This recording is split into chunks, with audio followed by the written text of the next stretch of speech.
Hi అండి. ఈ video వచ్చేసి మా బుడ్డగాడిని స్కూల్‌లో జాయిన్ చేసిన ఫస్ట్ డే అండి. సో, ఇదొచ్చేసి చాలా చిన్న స్కూలు. దీనికే 60,000 అవుతుంది. బట్ ఇక్కడ ఏజ్ ఫ్యాక్టర్ అయితే ఎక్కువ మెయింటైన్ చేస్తున్నారు. థర్డ్ బర్త్‌డే అయితేనే గానీ నర్సరీలో జాయిన్ చేసుకోవట్లేదు. అదే ఇంటర్నేషనల్ స్కూల్ అయితే మరీ దారుణం అండి. ఫోర్త్ బర్త్‌డే అయితేనే గానీ నర్సరీలో జాయిన్ చేసుకోవట్లేదు. సో, ఉన్న స్కూల్‌లో దగ్గరలో ఇదే చీప్ అండ్ బెస్ట్ అండి. వీడికైతే 60,000 అవుతుంది.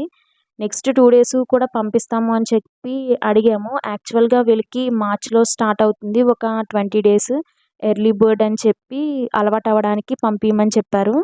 సో, మేము కంటిన్యూయస్‌గా 3 డేస్ పంపిస్తామండి అని చెప్తే వాళ్ళు యాక్సెప్ట్ చేశారు. వీళ్ళ ఫ్రెండ్ అయితే వెళ్తుంది. వీడైతే ఆ 2 డేస్ కూడా అసలు ఏడ్చాడు నేను వెళ్ళను అని చెప్పి. అదే మనకి ఏపీలో అయితే వీళ్ళకి ఏజ్ ఫ్యాక్టర్ అట్లాంటిది ఏముండదు. థర్డ్ బర్త్‌డే అయితే చాలు మనకి ఎల్‌కేజీ, యూకేజీలో జాయిన్ చేసేసుకుంటారు. ఈ వీడియో గాని నచ్చితే like, share and subscribe. Thank you.